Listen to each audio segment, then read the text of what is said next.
ರಾಮ ಮತ್ತು ರಹೀಮ್ ಎಲ್ಲ ಒಂದೇ.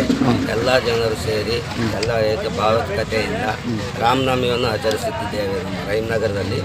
ಹಾಗೂ ನಮ್ಮ ರಾಜ್ಯದ ಎಲ್ಲ ಬಾಂಧವರಿಗೆ, ಮುಸ್ಲಿಂ ಬಾಂಧವರಿಗೆ, ಎಲ್ಲ ಬಾಂಧವರಿಗೆ ಸೇರಿ ರಾಮನವಮಿ ಶುಭಾಶಯಗಳು. ಹಿಂದೂ ಬಾಂಧವರಿಗೆ ಎಲ್ಲರಿಗೂ ರಾಮನವಮಿಯ ಶುಭಾಶಯಗಳು. ಹಾಗೂ ನಮ್ಮ ಭಾರತ ದೇಶದ ಎಲ್ಲ ಬಂಧುಗಳಿಗೆ ರಾಮನವಮಿಯ ಶುಭಾಶಯಗಳು. Thank you sir. ತಮ್ಮ ಹೆಸರು?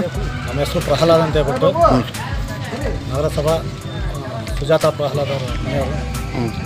ಸರ್, ಈಗ ರಾಮನವಮಿ ಮಾಡ್ತಿದ್ರಲ್ಲ, ಈ ಹಿಂದೂ ಹಾಗೂ ರಹೀಮ್ ನಗರದಲ್ಲಿ ಶ್ರೀರಾಮನವಮಿ ಅದ್ದೂರಿ ಆಚರಣೆ ಸೌಹಾರ್ದತೆಗೆ ಮಾದರಿ.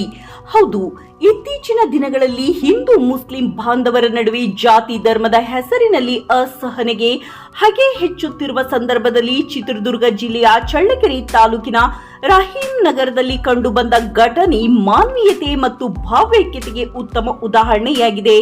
ಇಲ್ಲಿ ಹಿಂದೂ ಹಾಗೂ ಮುಸ್ಲಿಂ ಬಾಂಧವರು ಜಾತಿ ಧರ್ಮದ ಭೇದಗಳನ್ನು ಬದಿಗೊತ್ತಿ ಒಟ್ಟಾಗಿ ಸೇರಿ ಶ್ರೀರಾಮನ ಭಾವಚಿತ್ರವನ್ನು ಪ್ರತಿಷ್ಠಾಪಿಸಿ ಶ್ರೀರಾಮನವಮಿ ಹಬ್ಬವನ್ನು ಅದ್ದೂರಿಯಾಗಿ ಆಚರಿಸಿದರು.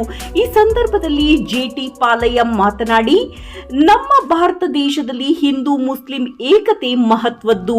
ಪ್ರತಿ ವರ್ಷದಂತೆ ಈ ವರ್ಷವೂ ಸಹ ಎರಡೂ ಸಮುದಾಯದವರು ಒಂದಾಗಿ ಸೇರಿ ರಾಮನವಮಿಯನ್ನು ಆಚರಿಸಿದ್ದೇವೆ ಎಂದು ತಿಳಿಸಿದರು. ಇನ್ನು ಈ ಸಂದರ್ಭದಲ್ಲಿ ಮಸೀದಿ ಕಾರ್ಯದರ್ಶಿ ಮುಬಾರಕ್ ಮಾತನಾಡಿ, ಹಿಂದೂ ಮುಸ್ಲಿಂ ಭೇದ ಭಾವ ಮರೆತು ಹಬ್ಬವನ್ನ ಆಚರಿಸುವುದು ಅತ್ಯಂತ ಸಂತೋಷದ ವಿಚಾರ.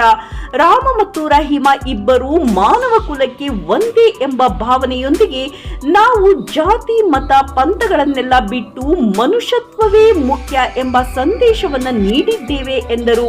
ಈ ಕಾರ್ಯಕ್ರಮದಲ್ಲಿ ನಗರಸಭೆ ಸದಸ್ಯರಾದ ಮುಬಾರಕ್, ಸಯ್ಯದ್ ಸಾದಿಕ್, ತಿಪ್ಪೇಸ್ವಾಮಿ, ಮಂಜುನಾಥ್, ನಾಗೇಶ್ ಸೇರಿದಂತೆ ಹಿಂದೂ ಮತ್ತು ಮುಸ್ಲಿಂ ಬಾಂಧವರು ಭಾಗವಹಿಸಿ ಸೌಹಾರ್ದತೆಯನ್ನ ಮೆರೆದರು. ಒಟ್ಟಿನಲ್ಲಿ ರಹೀಮ್ ನಗರದ ಈ ಆಚರಣೆ ಸಮಾಜಕ್ಕೆ ಏಕತೆ, ಸಹಬಾಳ್ವೆ ಮತ್ತು ಮಾನವೀಯತೆಯ ಸಂದೇಶವನ್ನು ನೀಡಿದಂತಾಗಿದೆ.